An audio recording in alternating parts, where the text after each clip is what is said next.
Chapter 2. Over the Hills and Far Away.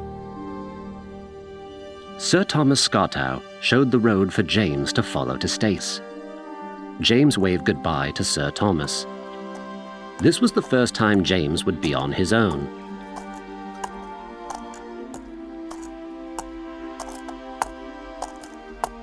James didn't bring too many belongings with him, since he was going to work in a haberdashery, a place that sold and repaired clothes.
Staithes was a small fishing village on the coast of England.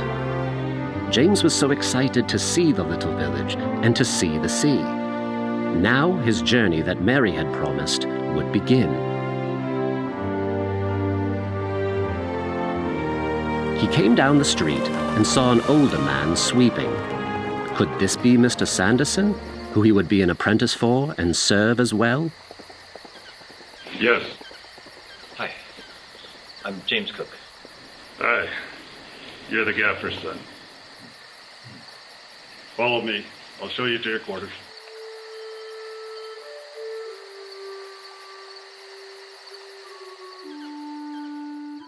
Mr. Sanderson invited James into his haberdashery. James was scared at first at his new job, for the haberdashery was very small. Mr. Sanderson showed James where he would work and sleep.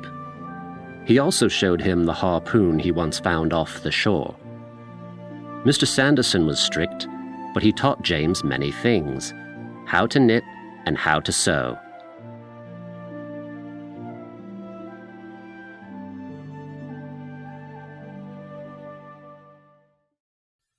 Fishermen would often tear their clothes as they fought the winds of the North Sea. In coastal villages, a haberdasher was very busy patching clothes and making new clothes for the fishermen to wear. One day, James saw some new fishermen arriving in Staithes.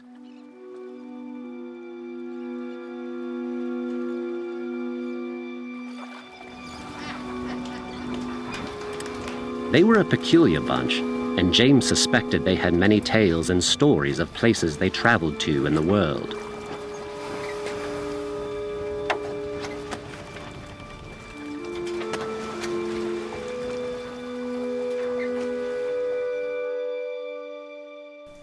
It's down the long stairs and straight along the close. Alan Baker's entry, Adam Buckham goes, and it's Adam Buckham, oh Adam Buckham. James followed them to a nearby pub, where James would find a girl who would later become the love of his life. Tommy cobble shoes, Adam Buckham guns a boot gathering bits of news, and it's Adam Buckham, oh Adam Buckham, oh Adam Buckham, with his bow legs. Fiddler Billy Purvis plays another tune. Adam Buckham's Rick and McCalla put the tune, and it's Adam Buckham, oh Adam Buckham, oh Adam Buckham, with his bow legs. Adam kissed the servant girl, that'll never do. If he doesn't watch his style, Kitty'll make a moo, and it's Adam Buckham, oh Adam Buckham, oh Adam Buckham, with his bow legs.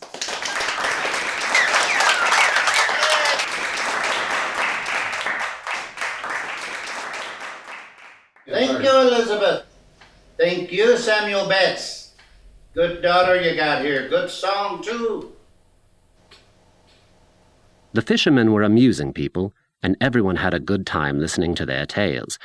But one tale about a coin intrigued James very much. It was a South Seas shilling coin. Hi, mate. Where did you get the coin?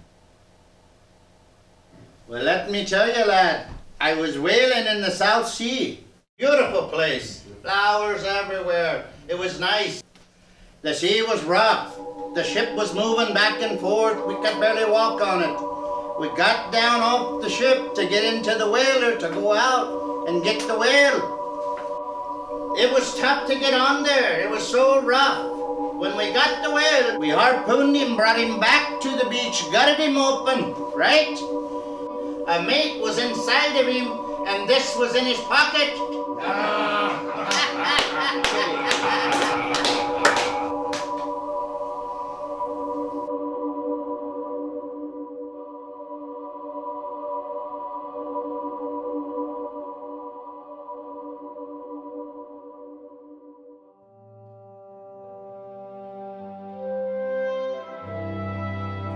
James would write to his father in Great Ayton and tell him the many things he was learning in Staithes.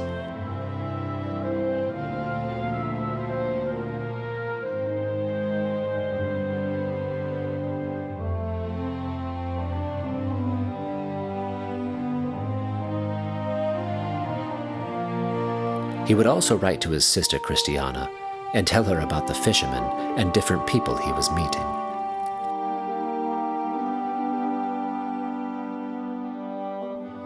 But James was getting tired of working. He wanted to see more. What was this coin the fishermen talked about? He had to ask them.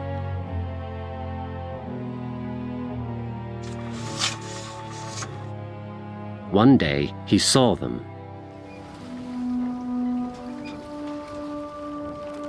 They told James the story of the coin. The coin came from the South Seas. There was something magical about the coin. When you twirl it in your hand, you could almost hear the drums of the natives from the South Seas and the sounds of the islands. Whoever held the coin, great things would happen to him or her, and adventures would always be sure to follow.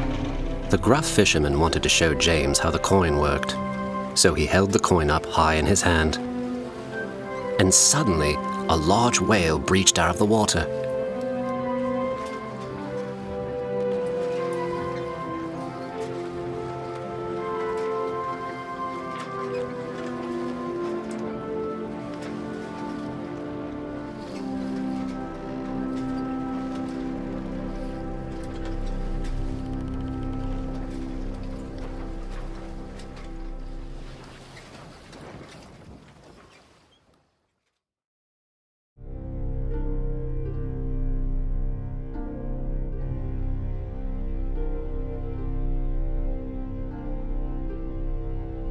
James said goodbye to the fishermen and told them he could knit their clothes if they needed repair or if they needed extra garments.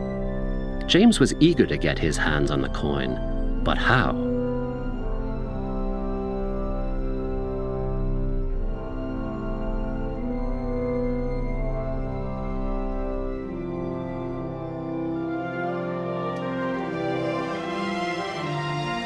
Hello. Hello, how may I help you? I need some assistance here. Young James said you sold garments here. Why, yes, we do.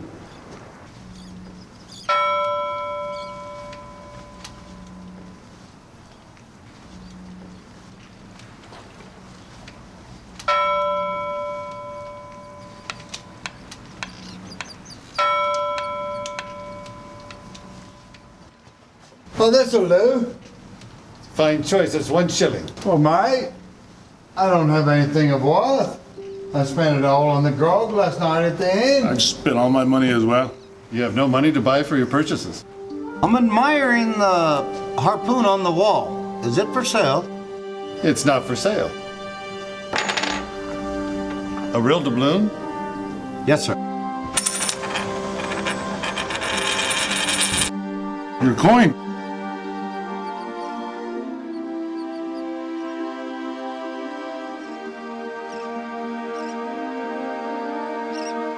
The harpoon is yours. Well, thank you, mate.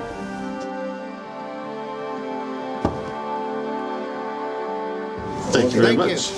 Thank you, mate.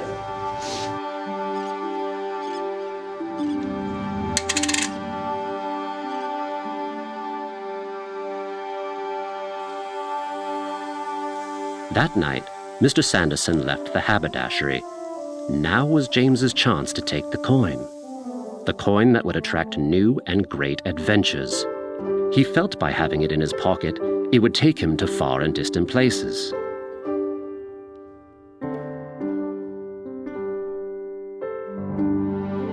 James took the coin and replaced it with another coin of similar value, and he put the South Seas shilling in his pocket.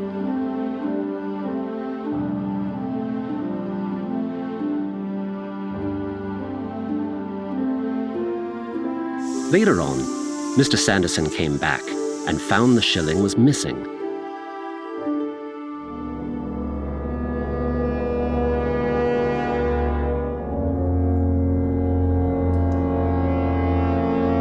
James, where's the coin?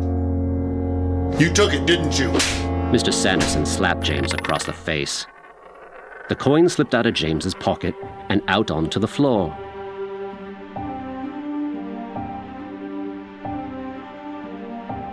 There's nothing worse than a thief.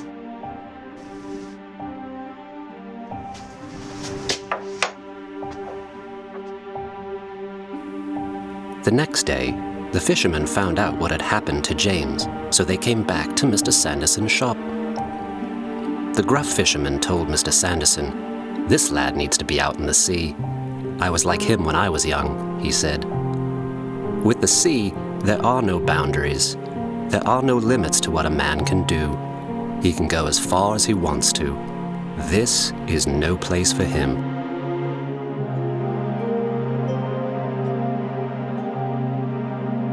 The next day, Mr. Sanderson thought heavily about what the fisherman told him. He felt sorry for what he had done to James, and thought of a new alternative for James's future.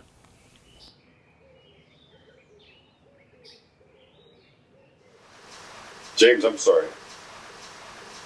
Lad, this shop is unsuitable for you. Your passion belongs out there, out on the sea. I'm going to take you to Whitby to serve under a friend of mine, John Walker. He builds ships. He can teach you to sail. He can teach you how to work the sea. And there you can follow your heart's desires to the world's far and distant places. Here, take this. Maybe it'll bring you luck.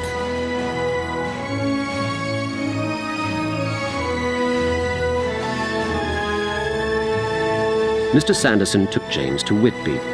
They boarded a ship. Now he was going to go to far and distant places.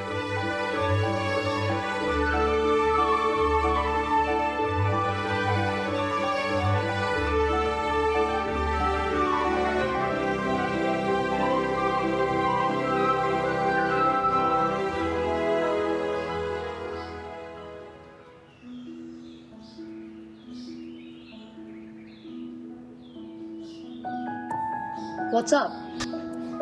I can't find my book. Have you seen it? No. I'll bet Luke took it. Yeah. Let's go get him.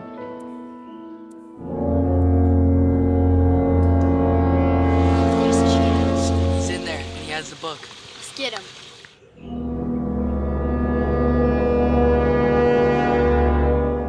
You'll never get the book back!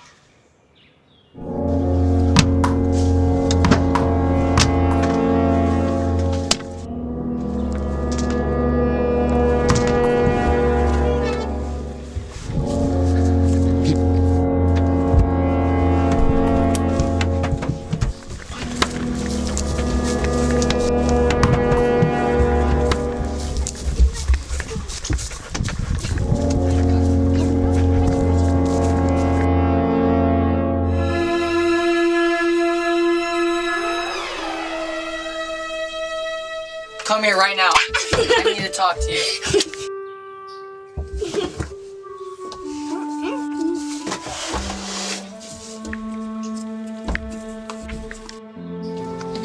Luke, you stole that from me. You're a thief. Stealing is bad. Okay, I'm sorry. That'll never happen again.